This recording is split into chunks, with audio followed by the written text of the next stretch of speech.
예상치 못한 상황들이 발생했을 때 문자를 주시면 저희가 그때 상황에 맞춰서 대응을 해드리도록 하겠습니다. 네, 굉장히 친숙한 목소리죠. 오늘은 강병희 선수가 인스트럭터로 참여하고 있는 폭스바겐 파사트 시승사장에 나와 있습니다.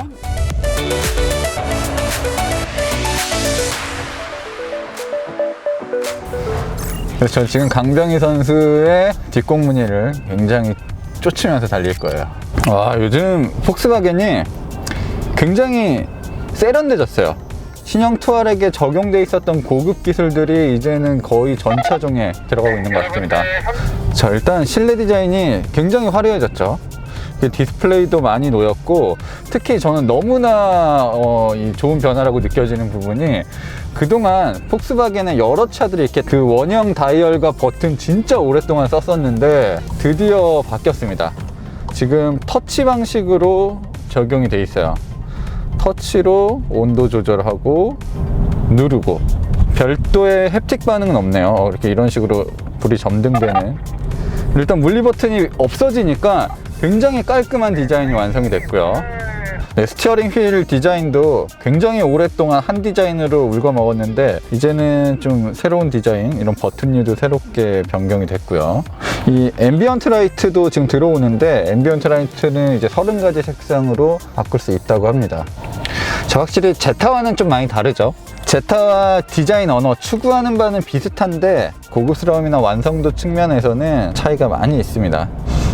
폭스바겐이 치고는 꽤 파격적인, 이렇게 길이 험했어. 지금은 음악을 선택하실 수 없습니다. 자꾸 다시 한번 시도해 주세요. 자꾸 폭스바겐이라고 얘기를 하니까 음성 시스템이 들어오네. 네, 지금 강변을 끼고 계속 구불구불 달리고 있는데 강병희 선수는 브레이크를 안 밟고 있어. 저분 슬로우인 패스트아웃을 안 하고 그냥 패스트인 패스트아웃을 하고 계셔. ATDS 크로스 디퍼런셜 시스템이 기본 장착이 되고 있습니다. 차각이 들어가 있는 상태에서 노스트를 개방을 했을 때 어느 정도 이 안쪽 부분에 언더스티어의 증가분을 막아주는 그런 시스템이니까 해당 기능도 여기서 좀 느껴보기 좋은 구간일 것 같아요. 확실히 이 전륜구동 모델이지만 설명하신 것처럼 전자식 디퍼런셜이 있기 때문에 코너 탈출할 때 가속이 굉장히 깔끔한 느낌, 그리고 심지어 안쪽으로 더 이렇게 말리는 느낌까지도 주고 있어요. 지금 타이어가 기본 오이 타이어가 아니라 윈터 타이어가 끼워져 있고, 윈터 타이어 중에서도 굉장히 딱딱한 계열의 타이어가 적용이 돼 있어서 주행 성능이나 승차감에 있어서는 약간의 손해가 있을 것 같은데, 사실 지금 파사트 GT 같은 경우는 여러 방면으로 발전을 많이 해서 이제는 3 시리즈 그리고 C클래스의 새로운 대안으로 떠오르고 있긴 하지만, 이전까지 그동안의 성격을 살펴보면 파사트는 진짜 기본기 하나로 먹고 가는 차였거든요. 엄청나게 화려함을 가지고 있는 것도 아니었고, 그렇다고 고급스러운 부분에 강점이 있었던 것도 아니었고요.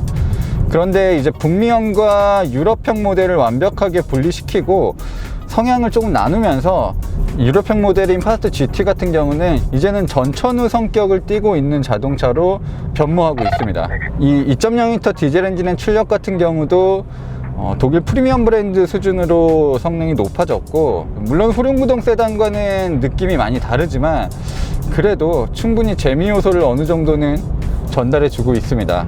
네, 파사트 GT가 이 페이스리프트 전까지만 해도 6단 DSG를 쓰고 있었는데 이번에 이제 7단 DSG 방식으로 개선이 되었습니다. 하나 더 추가된 기업이 여유분이 있기 때문에 각단 변속될 때 느낌이 조금 더 부드러워진 편이고요. 그리고 7단 최고 기열의 기업이 역시 Z8단이랑 동일한 수준으로 시속 100에서 1500rpm 이하를 유지할 정도의 아주 긴 기어비를 가지고 있습니다. 내비게이션 틀어놓은 기분인데요. 자동차 설명해주는 내비게이션. 승차감이 진짜 좋습니다. 차체 흔들림 자체가 굉장히 적은 편이에요. 좌우로 떨리는 것, 앞뒤로 떨리는 것, 이런 부분에 있어서 절제가 굉장히 잘 돼 있는 느낌이고요. 독일에서 만들어진 정통 세단이다 보니까 유럽의 색채가 굉장히 강하게 있어요. 그래서 물렁한 느낌, 이런 것들은 거의 찾아볼 수가 없고, 노면에서 발생하는 그런 충격을 굉장히 단번에 상쇄시켜주는 능력이 탁월한 편입니다.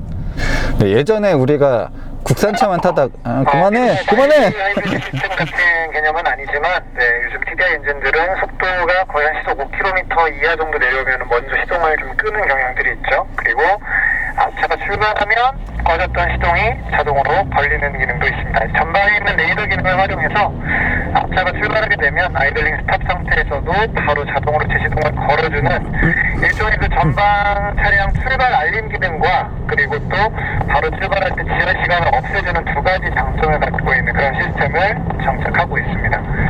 오, 꿀팁. 얘는 꿀 정보죠. 소리로도 알려주면 좋은데 앞차 출발했다고. 현대차 같은 경우는 띠링 알려주거든요. 쌍용차도 그렇고. 근데 폭스바겐 같은 경우는 그렇게 알려주진 않고 이 ISG를 그냥 ON을 시켜버리는 거죠. 시동을 다시 건다고 합니다. 지금 노면이 이렇게 다 파여있는 곳이에요. 다 패여있는 곳을 지나고 있는데도 굉장히 조용합니다. 최악의 조건들은 다 가지고 있었거든요. 노면이 패여있고, 그리고 윈터 타이어고, 그리고 디젤 엔진이고. 그럼에도 이렇게 시속 80km로 쭉 달릴 때는 뭐 엔진 소리도 실내로 거세게 들어오지도 않고 노면 소음이 굉장히 정제가 잘 돼 있는 느낌이에요. 근데 오늘 기온이 상당히 낮고 바람도 많이 불어서 오히려 노면 소리보다는 외부 소리, 외부 바람 소리가 조금 더 귀에 거슬리는 상황이고요. 일단 하체 소음은 굉장히 잘 잡혀 있습니다. 천천히 달릴 때는 스티어링 휠을 통해서 미세하게 진동이 들어오긴 하는데 막상 회전수를 높이면서 가속을 하는 상황에서는 엔진 질감이 굉장히 매끄럽고 이 6단에서 7단 DSG로 바뀌면서 조금 더 이 변속할 때 느낌도 부드러워졌습니다. 하지만 이 DSG 변속기는 이 수동으로 변속할 때만큼은 굉장히 다이나믹한 또 다른 모습을 보여주기도 하죠. 이런 거 너무 좋아요. 패어있는 곳 위를 바퀴가 딱 지나가는데 이런 것을 그냥 한 번에 툭툭 쳐버리고 그냥 똑바로 나아가는 모습은 정말 감동적이죠. 그리고 주행 모드 연동에 따라서 계기판 디자인도 달라지네요. 폭스바겐이 BMW, 벤츠 이런 차들과 거의 동일하게 출력 세팅을 해 나가고 있습니다. 2.0 디젤 엔진 같은 경우는 190마력에 40.8kgm. 표시되는 최고 출력은 동일한데 발휘되는 영역이 다릅니다. 폭스바겐은 예전부터 디젤임에도 고회전을 주로 사용하는 엔진을 많이 썼거든요. 이 파사트 같은 경우도 엔진 회전수가 높아져도 디젤임에도 힘이 갑자기 수그러지는 느낌이 거의 들지 않습니다. 굉장히 이른 시간부터 이 변속이 될 때까지 정말 엔진을 쥐어 짤 수 있다는 그런 굉장히 좋은 장점을 가지고 있어요. 처음 출발과 동시에 경쾌하다는 느낌을 많이 받을 수 있고 이 속도가 높아질수록 상쾌하다는 느낌까지도 전달을 해주고 있습니다. 그리고 여기에 스포츠 모드 그리고 기어를 S로 옮기게 되면 조금 더 다이나믹한 주행까지도 가능합니다. 그리고 이 DSG 듀얼 클러치 변속기의 장점 중에 하나는 반응이 굉장히 빠르다는 거예요. 반응이 빠르다는 것은 뭐 스스로 변속할 때를 말하는 게 아니라 임의적으로 수동 모드로 조작을 했을 때 운전자에게 주는 피드백이 굉장히 좋다는 얘기거든요. 근데 자동차와 운전자를 일체화시키는 이런 느낌이 사실 그동안 많은 폭스바겐 마니아들을 만들어 왔었던 거고, 이 생긴 거는 평범해 보이고 이미지도 평범한 것 같지만 실질적으로 주행하는 즐거움까지도 어느 정도는 보장을 해주고 있는 자동차인 거예요. 이 헤드업 디스플레이가 컴바이너 타입이거든요. 이거는 조금 아쉬운 것 같아요. 물론 여러 가지 정보를 보여주는 건 좋은데 아무래도 컴바이너 타입보다는 직접 유리에 반사시켜주는 시스템이 더 낫죠. 자, 운전자 보조 시스템, 이 제타에서는 차선을 지켜주는 그 시스템은 없었는데 이 파사트에는 전부 들어가 있습니다. 자, 어댑티브 크루즈 컨트롤은 뭐 앞차뿐만 아니라 좌우까지도 감지를 하고요. 레이더 센서 그리고 초음파 센서, 카메라가 서로 연동하면서 주변 차들을 확인하고 스스로 여러 가지를 제어해 줍니다. 자, 이 스티어링 휠을 이제 돌려주죠. 앞차와의 거리 맞춰주고, 자, 그리고 이 스티어링 휠 안에 정전식 센서가 들어가 있다고 합니다. 그래서 손을 지금 잡지 않은 걸 얘가 딱 알아요. 그러니까 우리가 그 막 물통 여기 꽂아놓고 자동으로 간다 이런 영상도 많이 있고, 그런 꼼수가 이제 안 통한다는 거예요. 손으로 직접 잡고 있는지 잡고 있지 않은지 이런 것들을 차가 인식을 한다고 합니다. 폭스바겐은 강조를 했지만 사실 요즘 웬만한 차들에는 전부 다 이제 들어가고 있는 이 운전자 보조 시스템이에요. 사실 그동안 자동차 만들기는 폭스바겐이 뭐 가장 선두에 있었다라고 말할 수 있지만, 이런 운전자 보조 시스템 같은 것들은 다른 브랜드에 비해 앞서 있다라고 말할 수 있는 부분이 그렇게 많지가 않습니다. 이건 분명히 좀 분발해야 되는 부분 중에 하나예요. 근데 이제 우리나라에서 전륜구동 중형 디젤 세단은 거의 사라지고 있습니다. 국산차 같은 경우는 이제 하이브리드를 적극적으로 도입을 해 나가고 있고, 그동안 디젤 승용차를 많이 수입하던 브랜드들, 독일 외에 이제 프랑스 세단들이 어느 정도 있었는데 이제는 점차 제 역할을 해내지 못하는 분위기고, 거의 유일한 모델이 될 것 같아요. 네, 푸조 508 같은 차도 있지만 사실 실질적으로 판매량이 그렇게 높지 않기 때문에 유의미하다고 보기는 힘들고, 거의 유일한 중형 전륜구동 수입 세단이 될 것 같습니다. 네, 그리고 참고로 이 전륜 기반의 4륜구동 시스템을 사용하는 포모션 모델도 파사트에 있습니다. 우리나라에서 판매를 하고 있고, 프레스티지 모델과 포모션 모델은 옵션이 한두 개 정도가 더 들어가 있는데, 일단 파크 어시스트와 360도를 보여주는 어라운드 뷰 모니터링 시스템이 이제 4륜구동 모델은 들어가 있고, 프레스티지 모델에는 이렇게 들어가 있지 않습니다. 근데 가격 차이가 꽤 많이 나거든요. 300~400 정도 나니까 저는 개인적으로는 굳이 포모션까지 선택할 필요가 있나 라는 생각이 들어요. 그래서 프리미엄 모델에는 없는 옵션도 많이 있고, 휠 인치도 작고 상품성이 좋은 모델은 개인적으로는 이 프레스티지 모델인 것 같아요. 물론 가격은 대략 5천만 원이라고 생각하셔야 됩니다. 제가 아까 말씀드렸잖아요. 이제 폭스바겐은 절대 저렴한 자동차가 아닙니다. 두 모델의 차이는 명확해요. 이런 주행 질감, 주행 성능, 옵션에 있어서는 이 유럽형 파사트 GT가 훨씬 더 우위에 있고요. 미국형 파사트는, 미국은 크잖아요. 다 크잖아요. 차도 커요. 그리고 공간도 넓어요. 그냥 독일 엔지니어링으로 미국에 적합하게 만든 자동차이기 때문에 일단 미국적인 특징이 많이 담겨 있습니다. 근데 사실 이름만 같을 뿐이지 거의 다른 차라고 봐도 무방하고요. 그리고 미국 차는 당연히 가솔린 엔진이 적용이 되어 있습니다. 그런 좀 명확한 특색 차이가 있기 때문에 우리나라에서는 이 두 모델을 동시에 팔았어요. 그럼에도 두 모델 모두 우리나라에서 이제 성공적인 기록을 세웠습니다. 그만큼 파사트라는 이제 브랜드 가치가 굉장히 높은 거죠. 사실 파사트가 우리나라에 수입된 지 굉장히 오래됐습니다. 정식으로 수입된 거는 5세대 모델부터고, 이 4세대 모델부터 이제 조금씩 우리나라에 들여와서 판매가 됐었어요. 그게 1990년대 이때부터 판매가 됐었고, 근데 우리나라의 폭스바겐이라는 브랜드를 알리는데 굉장히 기여를 많이 한 모델이고, 파사트는 전 세계적으로도 이제 약 3천만 대 정도가 판매됐거든요. 그러니까 오랜 역사, 성공적인 판매량, 이런 것들을 전부 가지고 있는 자동차라고 생각하시면 됩니다. 지금 타고 있는 이 8세대 모델의 후기형 페이스리프트 모델인데, 아마 독일에서는 내후년쯤이면 이제 9세대 모델이 나올 것도 같아요.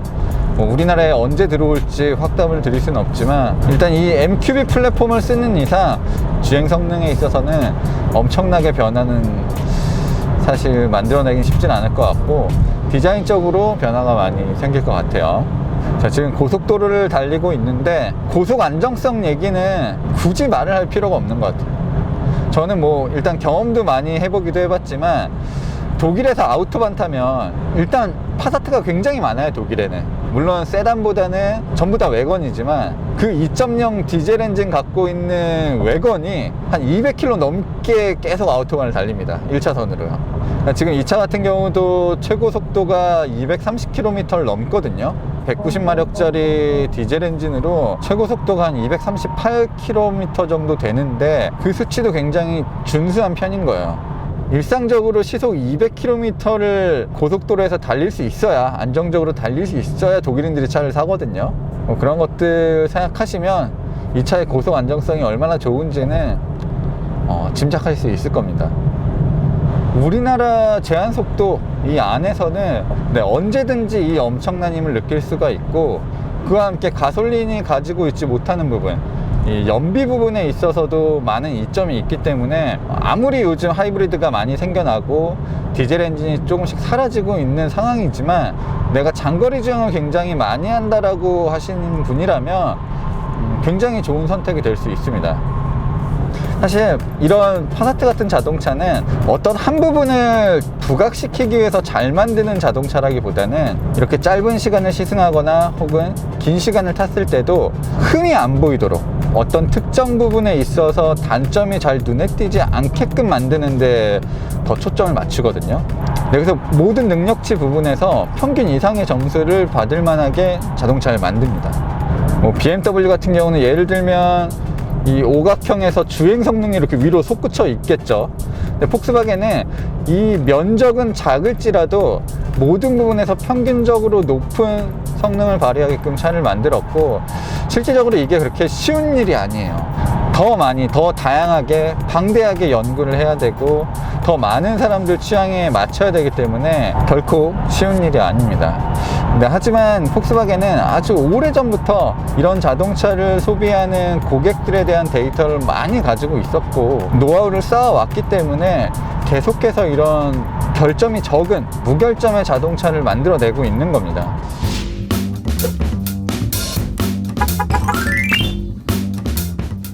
네, 오늘 영상은 여기까지고요. 다시 한번 파사트를 경험해 볼 수 있는 날이 있을지는 모르겠는데 개인적으로는 하이브리드 모델 그리고 디젤 모델이 각각 어떤 특징을 보여주고 있는지, 나는 어떤 차를 사야 되는지 이런 것들 고민하시는 분이 많을 것 같아서 그런 비교 영상도 한번 기획해 보도록 하겠습니다. 자, 지금까지 저는 모터래프 김상영이었고요. 인스트럭터는 프로레이서 강병희 선수였습니다. 자, 다음 시간에 재미난 영상으로 만나 뵙도록 하겠습니다. 감사합니다.